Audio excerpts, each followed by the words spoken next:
We live in a world where emotional immaturity is loud and social confusion is celebrated. People don't know how to process pain, so they project it. They don't know how to communicate with clarity, so they manipulate with charm. They chase influence without identity, speak without listening, and react without thinking. And the result? Broken relationships, missed opportunities, and leaders who lack the emotional stability to carry their own calling. But here's the truth. No matter how gifted you are, if you don't master your emotions and sharpen your social skills, you will sabotage what God is trying to build through you. Because talent may open doors, but emotional intelligence determines whether you can stay in the room. Strategy may win the moment, but only wisdom can sustain the movement.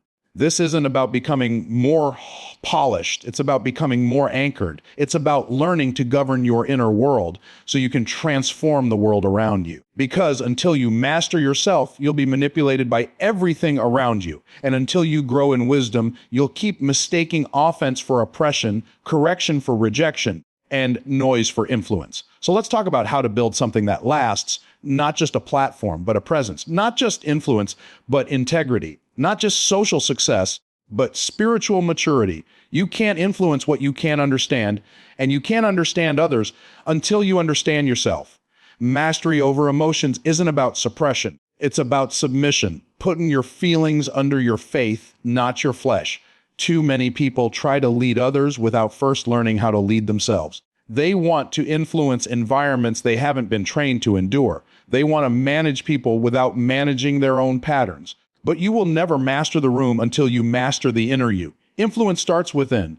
And until you understand the landscape of your own soul, your triggers, your tendencies, your thoughts, and your wounds, you'll always lead with reaction instead of revelation. You won't respond from truth, you'll react from trauma. Understanding yourself doesn't mean overanalyzing every emotion or building an altar to your personality. It means becoming radically honest with yourself. Why do you respond the way you do? Why does a certain tone of voice make you shut down? Why do compliments make you uncomfortable and criticism make you spiral? Most people live their entire lives being controlled by emotions they've never confronted. They dress it up as personality, but it's really pain. And that pain, when left undealt with, becomes the filter through which you see the world, interpret people, and misread situations. The reason many can't connect deeply with others is because they haven't connected deeply with themselves. They've performed their way through life, hoping applause would heal what introspection should have revealed. But if you never meet yourself, you'll always sabotage every connection. Because people don't feel the real you, they feel your defensiveness, your projection, your insecurity, your need for validation. When you know who you are, you stop bleeding on people who didn't cut you. You stop attaching meaning to moments that were never meant to define you. Emotional intelligence isn't acting like you don't feel. It's knowing how to steward what you feel. Suppression is denial. Submission is alignment. Suppression says, I feel nothing. Submission says, I feel it, but I won't be led by it. One leads to emotional shutdown. The other leads to emotional maturity. Submission doesn't mean you ignore your feelings. It means you align them with something higher. You place them under the authority of purpose, wisdom, and faith. You don't let temporary emotions create permanent damage. You don't let a bad day birth a bad decision. You don't let a triggered ego destroy a long-term opportunity. Mastery over emotions doesn't make you numb. It makes you discerning. You start recognizing that not every battle is worth fighting. Not every comment needs a clapback. Not every confrontation deserves your energy. Emotionally intelligent people don't waste time proving points to people committed to misunderstanding them. They know how to choose peace over pride. They know how to sit in silence when their flesh wants to shout. They know how to forgive quickly because holding grudges is too expensive for a person with purpose. When your emotions are led by your faith and not your flesh, you don't just survive moments, you transform them. You become the thermostat in the room, not the thermometer. You set the temperature. You dictate the tone. You carry stillness in chaos. You bring clarity to confusion. That's the power of inner mastery. It gives you the authority to influence external reality. This is what separates those who rise from those who repeat. Some people repeat emotional cycles for years, never growing, just circling. They get offended, withdraw, explode, apologize, then repeat. All because they never submitted their emotions to a higher standard. They let emotions lead instead of learning to lead their emotions. But those who rise, they break the cycle. They get intentional. They become students of themselves. They stop blaming and start becoming. They stop reacting and start rising. And as they do, they begin to see that the greatest strength is not found in how loud they shout or how fast they move, but in how well they steward their inner world. Because when your inner world is ruled by truth, your outer world begins to align. Conversations shift, connections deepen. Conflicts become opportunities. You don't just feel differently, you live differently. And that difference becomes your distinction in every room you walk into. Emotional intelligence begins with spiritual awareness. When you know who you are in God, you don't take offense from man. You stop reacting and start responding. You no longer mirror other people's chaos. You manage the atmosphere with calm, clarity, and conviction. The foundation of emotional mastery is not found in human logic. It's rooted in divine identity. Until you are anchored in who God says you are, you will always be at the mercy of how people treat you. Offense will be easy, insecurity will be constant, and your reactions will be dictated by someone else's dysfunction. But when your spirit is grounded in the truth of God's word, when your value is sealed in his voice, the opinions of others lose their grip on your soul.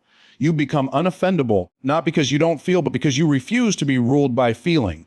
There's a difference between reacting and responding. Reaction is impulsive. It's based on ego, fear, pride, and wounds. It escalates problems and inflames emotions. But response is deliberate. It's governed by wisdom, discernment, and peace. It doesn't happen out of panic. It happens out of posture. When you're spiritually aware, you learn how to pause before you speak, pray before you act, and reflect before you retaliate. You're not controlled by emotion. You're governed by conviction. People who are unaware of their spiritual identity walk into a room and become whatever energy is dominant. If the room is tense, they become tense. If people are angry, they become defensive. If there's gossip, they join in. That's not leadership, that's mirroring. But when you carry spiritual awareness, you don't copy atmospheres, you change them. You bring a new standard, a new tone, a new spirit. You walk in with clarity when everyone else is confused. You speak with grace when others are harsh. You become the anchor in the storm, not the leaf blown by the wind. The spiritually aware don't need to dominate to be powerful. Their presence alone carries authority because it comes from alignment with heaven. They don't need to raise their voice. They raise their standard. They don't need to manipulate people. They model the fruit of the Spirit. Love, peace, patience, gentleness. Those aren't weak traits. They are the marks of someone who has mastered themselves through the Spirit of God. They are not emotionally flammable. They don't lose their character under pressure. They stay consistent, not because life is easy, but because their foundation is eternal.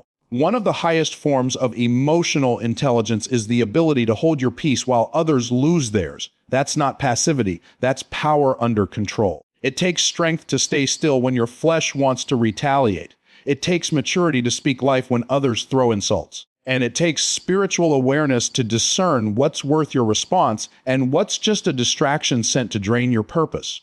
You become untouchable not because pain doesn't come, but because you don't let it penetrate your identity. You realize that most offense isn't even personal. It's spiritual. People project what's unresolved in them. When someone disrespects you, they're revealing more about their brokenness than your value. When someone criticizes you, they're often speaking from their own insecurity, not from truth. But you can only discern that when your awareness is anchored in the Spirit. Otherwise, you'll personalize everything and internalize things that were never meant to define you. This is why spiritual awareness isn't optional. It's essential. It's not just for your prayer life, it's for your people life. It affects how you love, how you lead, how you listen, and how you live. It gives you the grace to empathize with the hurting and the strength to walk away from the toxic. It teaches you how to stay rooted in joy even when the environment is heavy. Because when you know who you are in God, the noise around you no longer determines the peace within you. You don't just respond differently. You become different. You show up with a supernatural stability. You're not swayed by moods, opinions, or offenses. You become a thermostat, not a thermometer. You're not defined by the chaos. You define the climate. And that ability to remain spiritually grounded becomes your superpower in every room you enter. High-level people are not moved by low-level emotions. The moment you become led by purpose instead of pressure, you stop being a slave to moods and become a master of movements. You shift from being emotionally hijacked to being divinely guided. There is a realm of leadership and influence that can only be accessed by emotional discipline. And emotional discipline starts with internal authority, knowing that just because you feel something doesn't mean you have to act on it. The average person lives at the mercy of their mood. If they feel angry, they lash out. If they feel insecure, they withdraw. If they feel criticized, they shut down or retaliate. But high-level people are governed by something higher than emotion. They are anchored in mission. They know their feelings are real, but they refuse to let those feelings become the steering wheel of their decisions.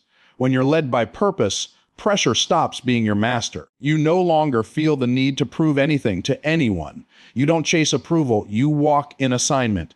And because you walk in assignment, your emotions no longer hijack your progress. You understand that anger, fear, jealousy, doubt, and discouragement are natural, but they're not sovereign. They may show up, but they don't get to speak for you, move you, or derail what God put in motion. You learn to feel them without following them. You process them without bowing to them. This level of maturity is what separates high performers from high reactors. Most people don't fail because of a lack of skill. They fail because of a lack of control. They know what to do, but they keep getting pulled off course by the storms within them. They let temporary feelings dictate permanent moves. They sabotage progress because they never train their soul to obey their spirit. And instead of being led by clarity, they live in cycles, emotionally hijacked, constantly triggered, spiritually exhausted. But the moment you let purpose become your compass, your emotions lose their power to detour you. You wake up with focus, you move with intention, you speak from wisdom, and when setbacks come, you don't unravel, you recalibrate. You learn how to pause and pray instead of panic and react. You understand that pressure is not a sign to quit, it's a cue to lean deeper into purpose. Every great move of God in your life will come with emotional resistance, but greatness is birthed in the moments you don't feel like showing up but do it anyway. Divine guidance doesn't always feel like a high. Sometimes it feels like silence. Sometimes it feels like peace in the middle of confusion. Sometimes it's the quiet conviction not to respond to drama, not to prove your point, not to defend your ego. It's not loud, but it's powerful. It keeps you aligned when everything around you is chaotic. It tells you when to speak and when to be still, when to confront and when to walk away, when to push forward and when to pause. And that kind of guidance only comes when your spirit leads, not your emotions. The most dangerous version of you is the one who's fully aware of your feelings, but not enslaved to them. You don't deny your anger, you master it. You don't suppress your sadness, you surrender it. You don't let fear make your decisions, you let faith guide your steps. And because of that, you become unstoppable, not because you feel strong every day, but because you're consistent no matter how you feel. When you become led by vision instead of volatility, your emotional patterns begin to shift. You don't seek comfort, you seek alignment. You don't chase validation, you chase impact. You're no longer available to petty distractions, draining people, or situations that pull you out of divine rhythm. You conserve your energy for what matters. You guard your peace like it's treasure, and you carry a quiet confidence that can't be shaken by mood swings or external noise. This is the realm where real leaders live, not tossed by every wave of emotion, not broken down by every opinion, but steady, centered, and surrendered to something greater. They've made the shift from being emotionally hijacked to being divinely guided, and that shift changes everything. Social mastery is not about saying the right thing. It's about sensing the right moment. Discernment will take you further than charm. It's not how loud you speak, it's how deep you listen. When your ears are trained, your mouth doesn't have to work as hard. The most powerful people in any room aren't always the ones talking. They're the ones reading the energy. Reading the moment, reading between the lines of what's said and what's being silently screamed by body, language, tone, timing, and presence. Social intelligence is not about how impressive your words sound. It's about how accurately your spirit senses. Discernment is the divine advantage in any conversation. It's the ability to perceive what others miss. And once you develop that, you don't just become a better communicator. You become a strategic and trusted influence. You can memorize scripts, rehearse pitches, study vocabulary, and still miss the moment. Because people don't respond to mechanics, they respond to meaning. They don't remember the exact words. They remember how you made them feel. And sometimes, and it's not about saying something profound. Sometimes it's about saying nothing at all and letting silence speak. Sometimes it's about hearing the pain behind the joke, the fear behind the question, the hunger behind the attitude. That's what social mastery requires: tuned in ears, a slow tongue, and a spirit that knows how to sense before it speaks. The person with charm might impress for a moment, but the person with discernment impacts for a lifetime. Charm is magnetic, but discernment is transformative. Charm can open a door, but discernment will tell you whether or not to walk through it. Charm knows how to entertain. Discernment knows how to edify. One performs, the other perceives. And in a world obsessed with noise, volume, and attention, the people who make the greatest impact are often those who speak the least and sense the most. That's why listening is not a passive act, it's a powerful skill. Most people listen to reply, but masters listen to reveal. They listen until what's beneath the surface comes up. They're not just catching the words, they're catching the weight. They don't just hear what's being said. They discern what's being hidden. That kind of listening is rare because it requires humility, patience, and presence. It means you're not waiting for your turn to talk. You're waiting for your moment to serve with words that match the need, not just the noise. When your ears are trained, you don't need to dominate a conversation. You can say a few words, but because they're precise, timely, and spirit-led, they carry more weight than a paragraph from someone trying to impress.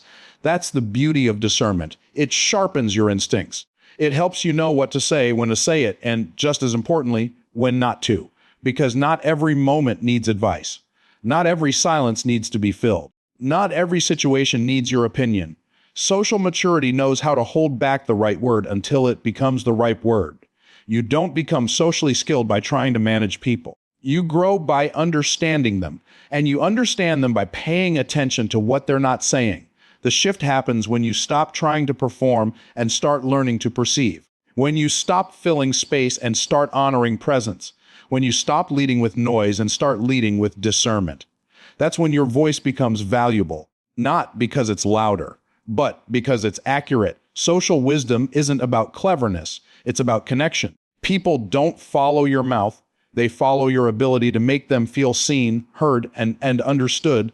That doesn't come from talking more, it comes from listening better. You begin to realize that timing is just as important as truth, and that delivery matters just as much as content. You could say the right thing at the wrong time, and it lands like a rock instead of a revelation. But if you wait for the moment, the right moment, your words can carry healing, direction, and favor. Social mastery is spiritual sensitivity wrapped in emotional discipline. It's the fruit of trained perception and humbled posture.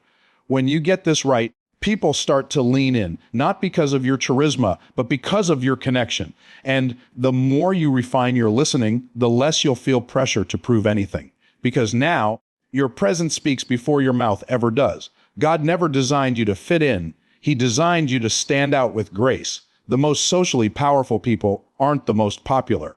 They're the most purposeful. They walk into rooms carrying peace, presence, and principle. They don't chase attention. They command respect through alignment. True influence doesn't come from blending in with the crowd. It comes from being aligned with your calling. When you know who you are in God, you stop needing to mirror the room just to be accepted. You don't adjust your character to fit someone else's dysfunction. You don't water down your convictions to gain approval. You don't trade your authenticity for applause. Because you realize influence isn't built on imitation, it's built on identity. And when you're grounded in who you are, you no longer try to impress people. You impact them. The most powerful people in any room aren't the loudest or the flashiest. They're the ones most aligned with who they were created to be. They don't walk in needing to dominate. They walk in carrying something deeper, a divine awareness of their role, their rhythm, and their responsibility. Their presence disrupts anxiety. Their peace unsettles chaos. Their integrity speaks louder than ego. And their consistency builds trust without needing to perform. That's the fruit of someone who's not trying to fit the room, they're sent to shift it. Standing out with grace doesn't mean being abrasive or arrogant. It means showing up in authenticity without apology. It means you can be bold without being boastful, confident without being condescending, because you know your value doesn't come from visibility. It comes from obedience. When God sends you into a room, You don't have to fight for a seat at the table. You bring the table. You don't wait for an invitation to shine. You walk in with light.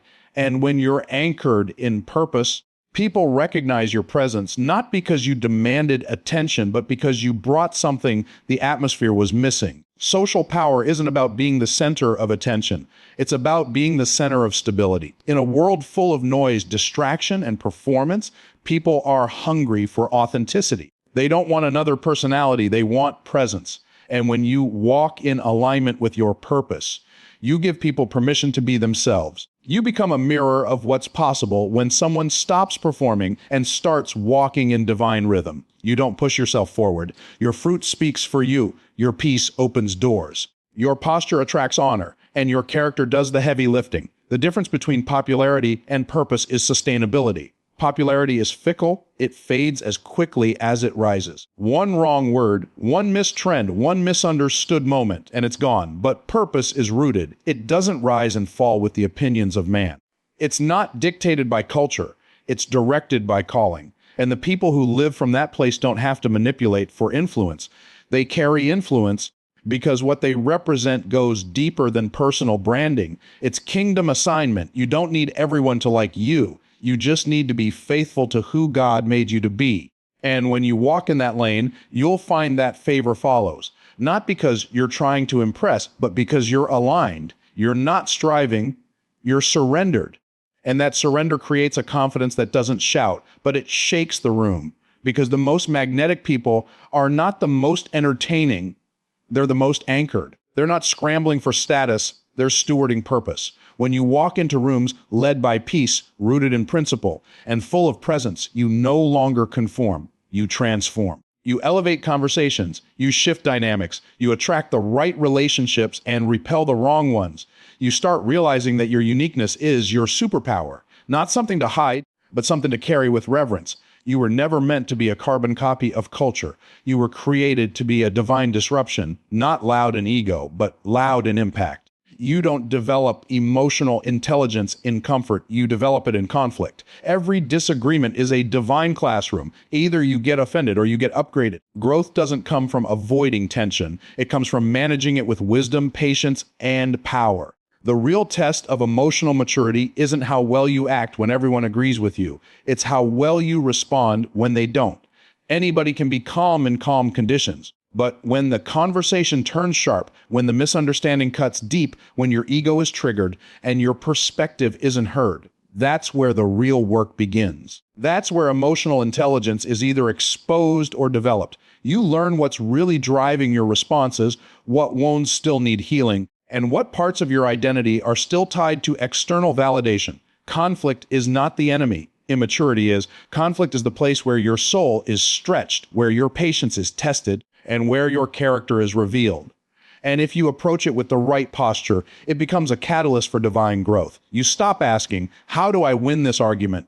And start asking, what is God trying to teach me through this? That shift alone transforms your relationships, because now you're not just reacting from emotion, you're responding from elevation. When you avoid tension, you delay transformation. Disagreements are part of any meaningful relationship. They're not signs of dysfunction. They're invitations to deepen trust, refine communication, and strengthen connection. But only if you handle them with wisdom. Wisdom doesn't always need the last word. It doesn't weaponize truth to tear others down. It doesn't use silence as punishment or sarcasm as defense. Wisdom knows how to navigate disagreement with grace and hold space for two truths to sit at the same table while still honoring the relationship. Some of the most powerful breakthroughs in emotional intelligence come in the heat of friction. When you want to lash out, but instead you lean in. When you want to defend yourself, but instead you choose to discern. When you feel the fire rising, but instead of letting it explode, you let it refine. That's the moment growth begins. Not because you're suppressing emotion, but because you're mastering it. You're no longer a slave to your triggers. You're stewarding them as tools for self-awareness and spiritual elevation. Offense is always an option, but so is upgrade. Offense will lock you into a victim mindset. It'll convince you that correction is rejection and that every disagreement is a personal attack. But upgrade sees the bigger picture. It sees correction as protection. It sees disagreement as development. It sees relational tension as training ground for destiny. Because if you can't handle small conflicts with maturity, how can you expect to lead at a higher level where decisions carry greater weight and relationships require greater responsibility? Emotional intelligence is built one difficult moment at a time. It's built when you're overlooked and choose not to retaliate, when you're misunderstood and choose not to spiral, when you're criticized and choose not to shrink, when you're triggered but choose truth over turmoil. Each time you hold your peace, you gain power. Each time you prioritize the mission over the moment, you expand your capacity for leadership, love, and legacy. The uncomfortable moments are where God does his deepest work. He doesn't just remove the irritation. He refines your internal navigation. He teaches you how to pause, how to pray, how to see the other person's pain, even while dealing with your own. And in that place, you become the thermostat in the conversation, not the thermometer.